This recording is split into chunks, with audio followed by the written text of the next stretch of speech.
അപ്പൊ എവിടെ എന്ത് ശീലങ്ങൾ ചോദിക്കണമെങ്കിലും ഈ ഒരൊറ്റ കോഡ് ആലോചിച്ചാൽ മതി. ഏത്? ദുശ്ശീലം.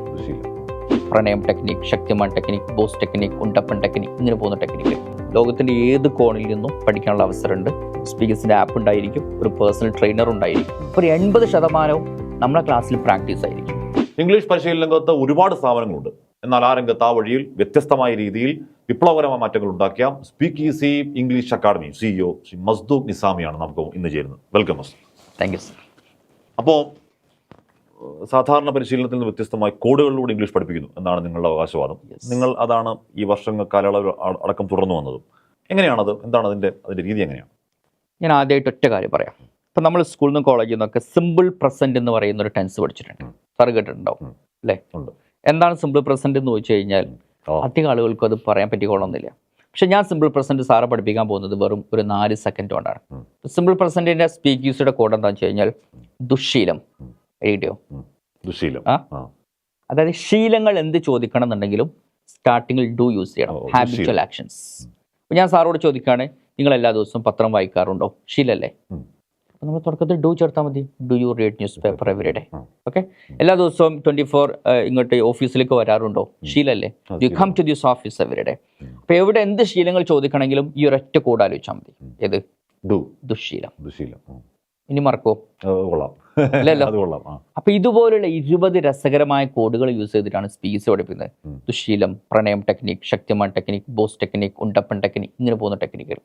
ഇതൊരു വട്ടം കേട്ട് കഴിഞ്ഞാൽ ഗ്യാരണ്ടിയാണ് ഒരു കുട്ടിക്കും ജന്മത്തിൽ മറക്കാൻ കഴിയില്ല. അപ്പൊ അതേ സ്ഥാനത്ത് സാധാരണ ട്രഡീഷണൽ സിസ്റ്റം ആണെങ്കിൽ ഈ സിമ്പിൾ പ്രസന്റ് പഠിക്കാൻ വേണ്ടി മാത്രം നമുക്ക് 2-3 മണിക്കൂർ ആവശ്യമാണ്. പഠിച്ച 2 ദിവസം കഴിഞ്ഞ് ചോദിച്ചു കഴിഞ്ഞാൽ കിട്ടും ചെയ്യില്ല. നമ്മളെങ്ങനെ പഠിക്കാം? WH question, auxiliary, subject, main verb, ഇതാണ് പഠിക്കുക. അപ്പം അതുകൊണ്ടാണ് ഞാൻ പറയുന്നത് സാധാരണ സിസ്റ്റത്തിനെ അപേക്ഷിച്ച് ഒരു 10x ടൈംസ് എഫക്റ്റീവാണ് ഈ മെത്തേഡ്. മാത്രമല്ല പഠിച്ച വിഷയങ്ങൾ അടിച്ചു കൊന്നാലും ആൾ മറക്കില്ല. ഉണ്ടപ്പൻ ടെക്നിക്ക് എന്താണ്? അപ്പം ഇംഗ്ലീഷിൽ നമ്മൾ സംസാരത്തിൻ്റെ ഒരു 30% വരുന്നത് നമ്മൾ ആളുകളോട് ഉണ്ടോ, ഉണ്ടായിരുന്നു, ഉണ്ടാകുമോ എന്ന് ചോദിക്കുന്ന ചോദ്യങ്ങളാണ്. ഞാൻ സാറിനോട് ചോദിക്കും, സാറിന് ഇത് കഴിഞ്ഞിട്ട് വേറെ പ്രോഗ്രാംസ് ഉണ്ടോ? ഇന്നലെ എന്തെങ്കിലുമൊക്കെ ഉണ്ടായിരുന്നോ? അടുത്ത വർഷം എന്തെങ്കിലുമൊക്കെ ഉണ്ടാവുമോ? അപ്പോൾ ഈ ടൈപ്പ് ക്വസ്റ്റ്യൻസ് നമ്മുടെ സംസാരത്തിൻ്റെ 30%. ഇതിന് പൊസഷൻ എന്ന് നമ്മൾ പറയാം. അപ്പോൾ ഇത് ചോദിക്കാനുള്ള 3 ടെക്നിക്കുകളാണ് നമ്മൾ ഈ ഉണ്ടപ്പൻ എന്ന് പറയുന്ന ഇതിലൂടെ പഠിപ്പിക്കുന്നത്. അതായത് ഒരു ഉണ്ടപ്പൻ എന്ന് പറഞ്ഞ കഥാപാത്രം നമ്മൾ ക്രിയേറ്റ് ചെയ്തു. ഈ കഥാപാത്രത്തിന് ഒരു മന്ത്രം കൂടി നമ്മൾ കൊടുക്കുകയാണ്. മന്ത്രം എന്താ വെച്ച് കഴിഞ്ഞാൽ ഡുഹ, ഡിഡഹ, വിലഹ. അപ്പോൾ ഈ ഉണ്ടപ്പൻ്റെ ഈ 3 മന്ത്രം പഠിച്ചു കഴിഞ്ഞാൽ നമുക്ക് ആരോടും ഉണ്ടോ, ഉണ്ടായിരുന്നോ, ഉണ്ടാകുമോ എന്ന് ചോദിക്കാം. അപ്പോൾ ഫസ്റ്റ് മന്ത്രം എടുക്കുക, ഡുഹ. ഡുഹ എന്ന് പറഞ്ഞാൽ do you have. Do you ഹാവിൻ്റെ ഷോർട്ടാണ് ഡുഹ എന്നുള്ളത്. അപ്പോൾ അത് ആ മന്ത്രം നമ്മൾ പഠിക്കലോട് കൂടി മൈൻഡിൽ നിന്ന് ജന്മത്തിൽ അത് പോല ഡുഹ. ഓക്കെ.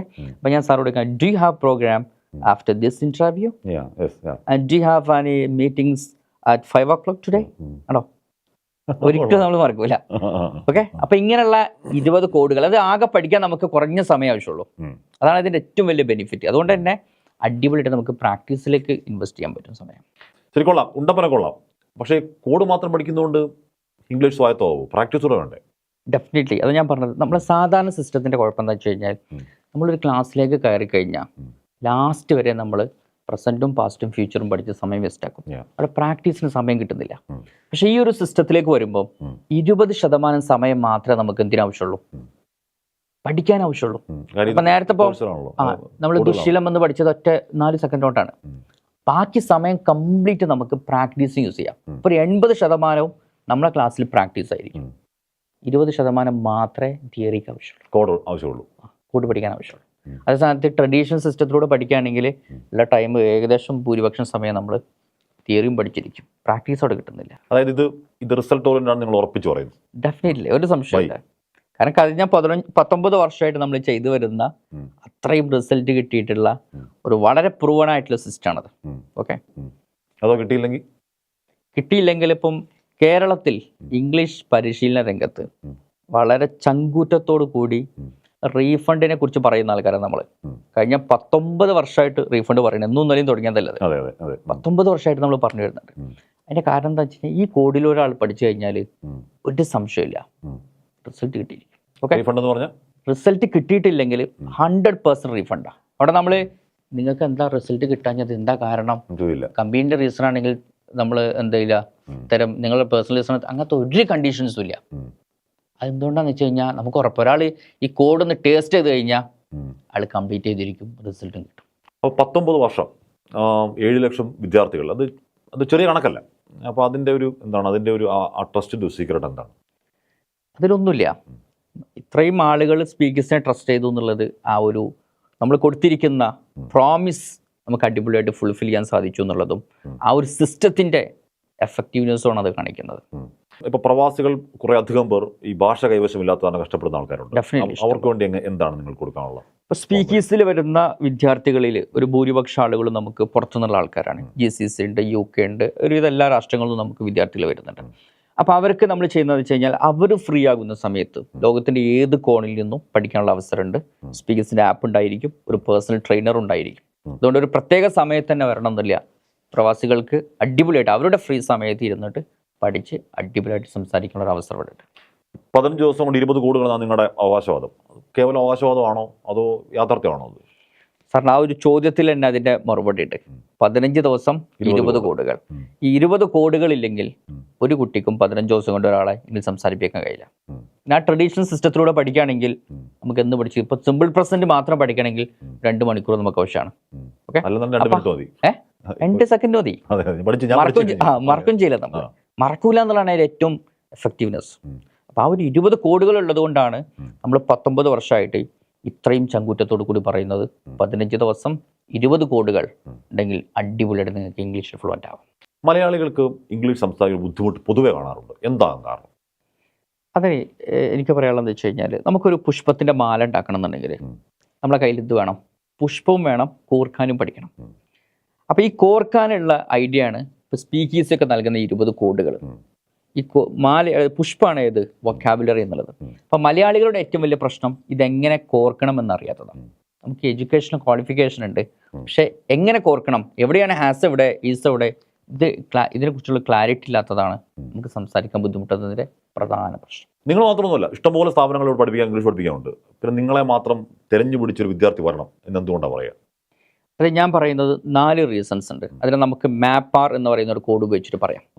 മാപ്പാർ അതിന് കോഡ് ഉണ്ട്. M എന്ന് പറഞ്ഞു കഴിഞ്ഞാൽ മെത്തേഡ്. സ്പീക്ക് ഈസിയെ പോലെ ഇത്രയും പവർഫുൾ മെത്തേഡ് വേറെ എവിടെ ഒരാൾക്ക് കാണാൻ പറ്റില്ല. And second one is speak easy ക്ലാസ്സുകൾ കൊടുക്കുന്നത് ഈ വാട്സപ്പിലൂടെ ഓഡിയോ ക്ലാസ് അയച്ചു കൊടുക്കുന്ന സിസ്റ്റമിൽ നമുക്ക് നല്ലൊരു ഫുൾ ഫ്ലെഡ്ജഡ് ആയിട്ടുള്ള സോഫിസ്റ്റിക്കേറ്റഡ് ആയിട്ടുള്ള മൊബൈൽ ആപ്പ് ഉണ്ട്. അതിലൂടെ കംപ്ലീറ്റ് ക്ലാസ്സുകൾ അവർക്ക് കിട്ടും. P എന്ന് പറഞ്ഞു കഴിഞ്ഞാൽ ഈ ക്ലാസ്സിൻ്റെ കൂടെ അവർക്ക് ഒരു പേഴ്സണൽ ട്രെയിനർ ഉണ്ടാവും. ഈ ട്രെയിനറാണ് അവരെന്ത് ചെയ്യുന്നത്, പ്രാക്ടീസ് ചെയ്യിപ്പിക്കുന്നത്, അവരുടെ മിസ്റ്റേക്കുകൾ കണ്ടെത്തുന്നത്. ഒരു ഫ്രണ്ടിനെ പോലെ കൂടെ ഒരു ട്രെയിനർ ഉണ്ടായിരിക്കും. ഇതാണ് മാപ്പ് എന്ന് പറയുന്നത്. And the last one is R എന്ന് പറഞ്ഞു കഴിഞ്ഞാൽ സ്പീക്കേഴ്സിൻ്റെ കോഴ്സിൽ പങ്കെടുത്ത് റിസൾട്ട് കിട്ടിയിട്ടില്ലെങ്കിൽ, R എന്ന് പറഞ്ഞാൽ റിസൾട്ട് ഓർ റീഫണ്ട്, എന്തെങ്കിലും ഒന്ന് തീരുമാനമാവും. ഒന്നുകിൽ റിസൾട്ട് കിട്ടും അല്ലെങ്കിൽ കംപ്ലീറ്റ് റീഫണ്ടും ആകാം. അതുകൊണ്ട് ഈ മാപ്പ് ആണ് സ്പീക്കേഴ്സിയെ മറ്റുള്ളവരിൽ നിന്ന് വ്യത്യസ്തനാക്കുന്ന പ്രധാനപ്പെട്ട കാര്യം. ഒരാൾക്ക് സ്പീക്കേഴ്സിയുടെ കോഴ്സുകൾ എങ്ങനെയൊക്കെയാണ് ചെയ്യാൻ പറ്റുക? നമുക്ക് പ്രധാനമായിട്ട് 2 മോഡിലാണ് ക്ലാസ് ഉള്ളത്.